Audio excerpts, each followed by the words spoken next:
You're listening to the Real Returns podcast, where we learn how real investments can make a real impact. Join your hosts, Andrew and Dan, as they share stories and interview business leaders on how real estate and other forms of investment can create meaningful change for individuals and communities around the world. Hello, everybody, and welcome to another episode of the Real Returns podcast. I am your host for today, Dan Croce, and I am excited to be joined by a unique individual who is the head of people at Birgo, and that is Nicole Shirk. Nicole, welcome to the Real Returns podcast. Hello, Dan, and thank you for having me on. I'm excited to be here. Yeah, it's a Monday today. I hope you had a good weekend. I got together with a friend of mine over the weekend, and not to put his personal business out there, but he just started dating a person named Claire Lee, and he was down in the dumps for a little bit because he had just broken up with this girl named Lorraine, but I'm happy for him because he can see Claire Lee now that Lorraine is gone. Ba-dum-bum. Thank you, Dan. I'm really stretching for these jokes these days. I'm stretching and stretching. That one stretched out pretty long, but I hope you had a good weekend. I don't know that we've ever recorded on a Monday before, so. Yeah, it was a great weekend. Okay, so why have the head of people from Birgo on at the Real Returns podcast? Well, this is a podcast focused on impact investing and taking a kind of holistic approach to thinking about the returns that we generate by investing in real estate. And Birgo is a place that thinks very holistically about the stakeholders that are impacted by the work that we do. And one of the very key stakeholders for us is our employees. We have a team of over 90 people now, and we thought it would be really interesting to have Nicole on and hear some of her perspective about what it looks like to engage with our employees and how we try to have an impact on their lives. But before we do that, Nicole, why don't you just introduce yourself, tell our audience a little bit about your career path and how you ended up at Birgo. Sure. Well, it was a privilege to land with Birgo. I served for almost 18 years in the social profit sector.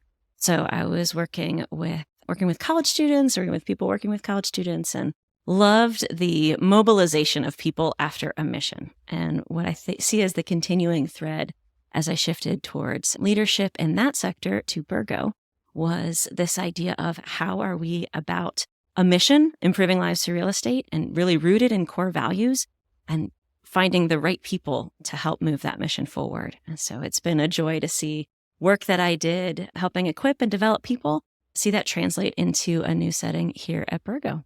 Awesome. Yeah. Tell us a little bit about what it's like being out there. I mean, you're not necessarily doing all the recruiting yourself, but that's been a part of what you've done throughout your tenure here. So as you're out there sort of being the voice of Birgo to potential candidates who are interested in working here, what are some of the things that you talk about of the strengths of this organization and why it is an interesting opportunity for potential employees? Yeah. I think there's a lot that's there. I think in terms of that, people who are passionate about making a difference in the world, we're in an era where people don't just want to go show up for a job and get a paycheck. They want to believe that what they're doing, what they're spending the majority of the hours of their life doing, is meaningful in the world. And so I think we have a really clear articulation of how that is what we're about, serving our residents, serving our investors, serving one another as a team. So I think that has been huge and compelling for people who want to be in property management, but want to believe it's about more, want to be in capital management and believe that it's about more. And so that's been compelling. I think we take really seriously the development of our people, so both professionally and holistically. We do things like take a quarterly mental health day to keep people refreshed. We charge really hard, we work really hard, but then we also seek to learn and to play and to rest well and create really healthy rhythms that are sustainable over long periods of time. So we're committed to not just who are you today in this particular job, but who do you want to be in all of life and how can we help you get there, whether you're with Birgo for your whole career. And our PTO policies, all of our different benefits, wellness, things like that, we really try to align those with holistic care for our team. And I think that's compelling in today's market. Yeah. And if I may say so, I think you've done a tremendous job of creating a culture where those things are actually real. The values that are here, the DNA of the organization is really unique. And I do think that's why people want to work here. So kudos to you for your role in contributing to it. Thanks. It's a whole lot of fun when you're with an amazing group of people. It's easy to show up and keep doing it. Yep. You mentioned values. One thing that I have noticed throughout my tenure at Birgo, and I really credit you and I also credit Andrew Riker, my partner, is the fact that the values, the core values of Birgo are not just words on a wall somewhere. They're not just in some pamphlet, but they are thoroughly lived out and talked about, and they are the barometer by which we measure whether or not we're doing well in our work here.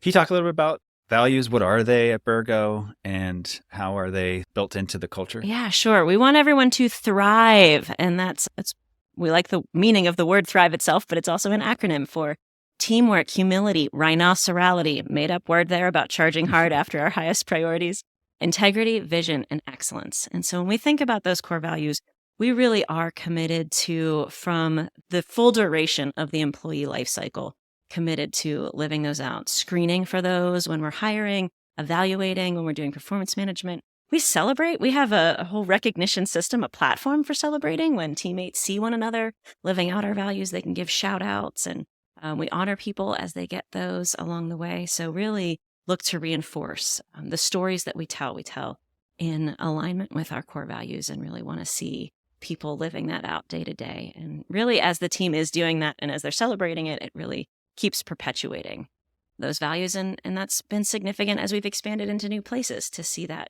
continue in expansion. Awesome.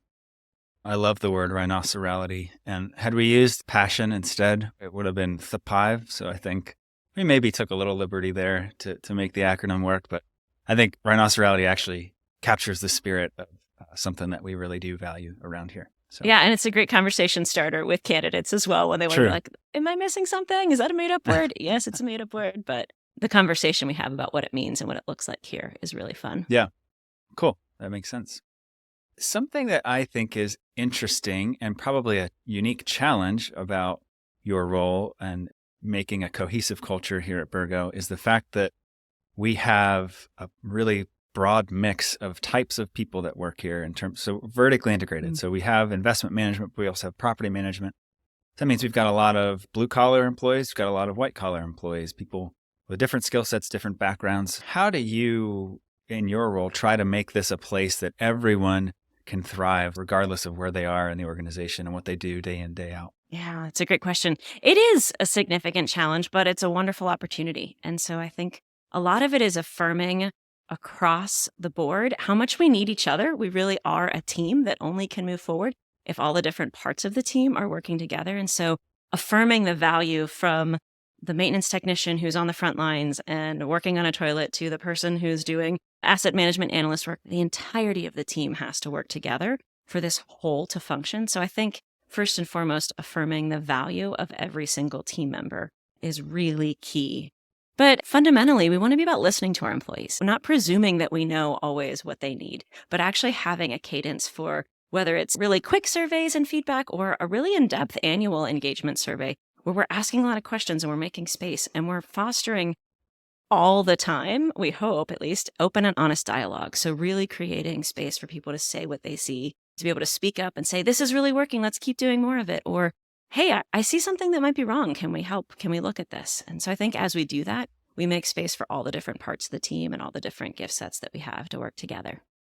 Yeah, I love that. Thinking back about your tenure throughout your time here, one of the things that you spearheaded, and I don't even know if you were full-time with us when you started this process, but the establishment of a compensation philosophy and doing a market study and trying to understand benchmarking ourselves and listening. I remember during that season, there was a lot of dialogue with our employees about their compensation because it's a really significant part of why they go to work.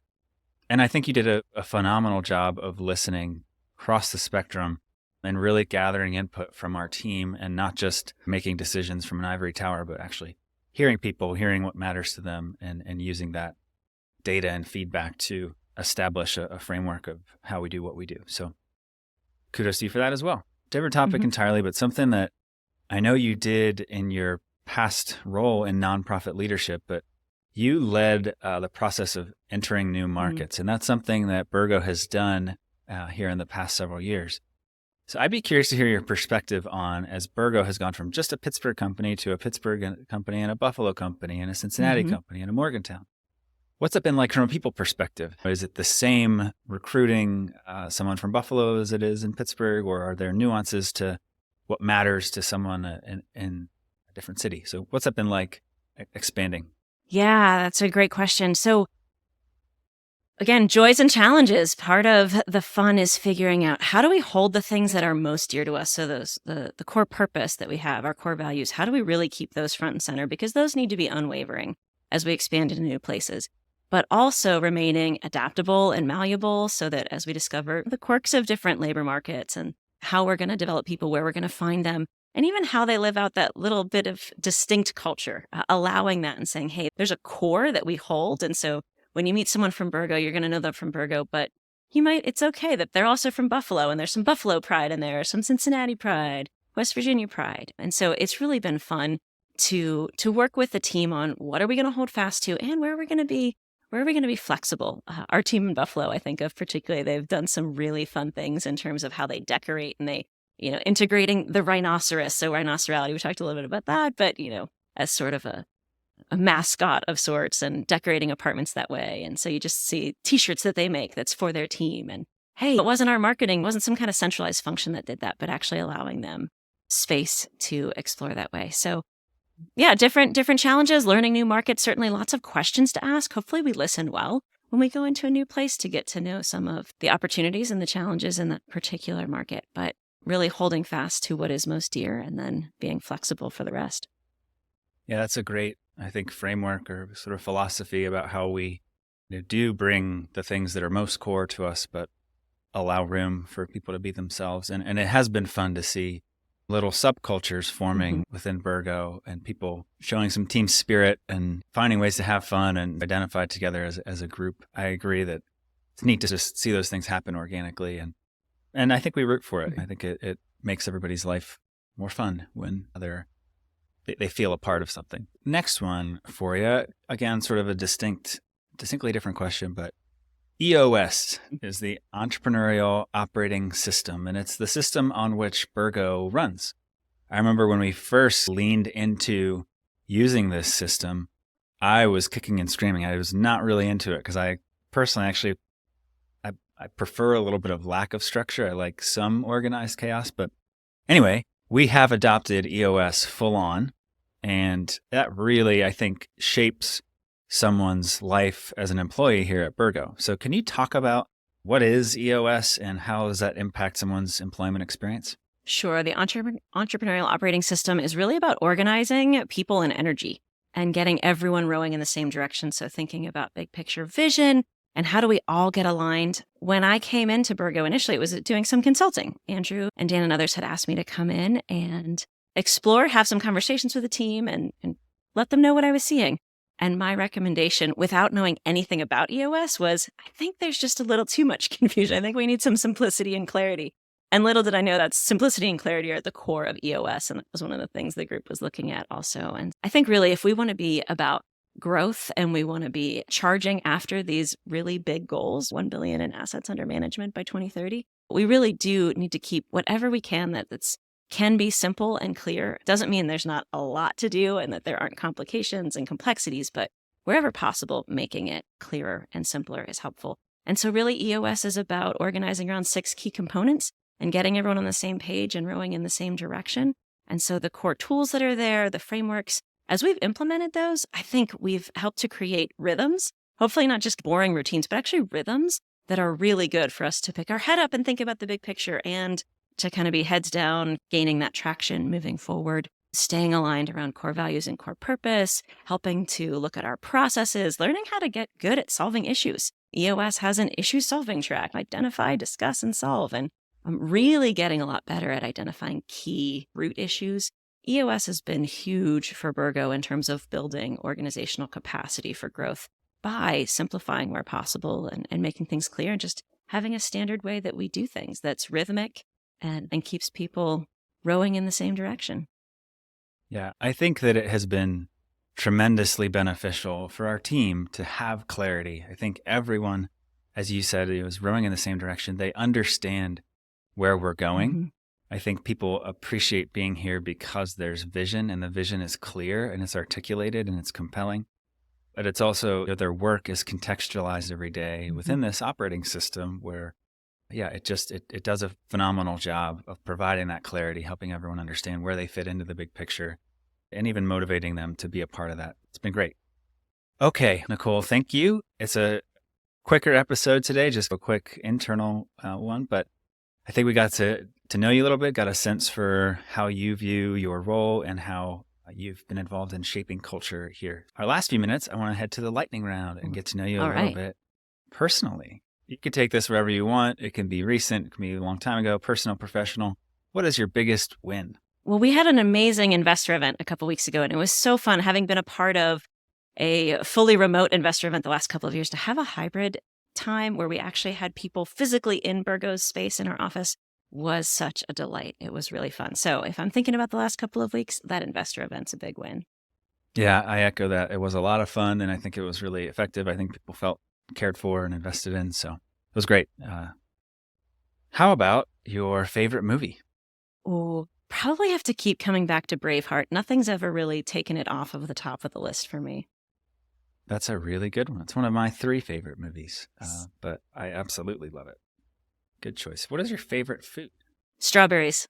If I could only eat one thing, I'd go with strawberries. I've always loved strawberries. I continue to love strawberries. I think that's a hilarious choice of favorite food. I mean, I love it. Strawberries are phenomenal, and I bet my 3-year-old daughter would agree with you. Yes. Because she is a strawberry lover. They're not cheap, though. They are not. They are not. No, it's not a sustainable life. I'm sure I would not get all of the needed nutrients either. But if you just asked me what would I prefer, strawberries. Love that. What's a current growth edge for you? What's a way in which you're trying to improve these days? Always working on question asking. I think the art of dialogue and learning from people. I think I was inclined early in life, especially to jump to ideas and develop it on my own, but learning to really listen well and ask great questions, to probe, to go deeper and deeper. Especially I talked about issue solving, but to really drive to what's a core issue that we're solving here and asking great questions along the way. So go with that. Awesome.